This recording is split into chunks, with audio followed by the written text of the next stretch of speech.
Кәсіпкерлер үшін Ордабасы ауданы Қара Аспан елді мекені Арыс-Шымкент трассасының дәл бойында 15 соттық жер сатылымға шықты. Бизнесмендер үшін өте маңызды үш нәрсесі бар: локация, өтімділігі және ақшаның қайту жылдамдығы. Бұл жер осы үшеуі де толық жауып тұр. Бірінші, локация. Бұл трассаның күнде мыңдаған көлік кесіп өтеді. Жүк көліктер, қала аралық таксилер, ауыл мен қаланы жалғап тұрған негізгі бағыт осы жол. Алдыңғы Обручевка, қазіргі Қара Аспан, яғни жолдың дәл үсті. Клиент іздеп жүрмейсіз, клиенттің өзі жаныңыздан өтеді.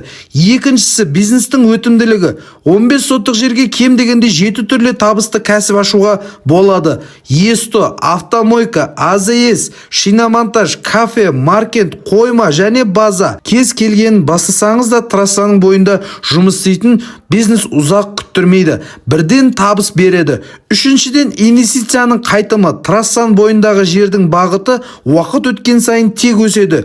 Бүгін 7,5 миллион теңге алсаңыз, ертең бұл баға болмайды. Жердің басты құны оның орналасуында, ал мұндай орындар нақты сирек шығады. Қазір алған адам ұтылмайды. Керісінше 2-3 жылда кем дегенде 2-3 есе үстінен көреді. Бұл жер құжаттары таза, под бизнес, локация өте тиімді, кез келген кәсіпке дайын, саудасы бар вариант қаралады.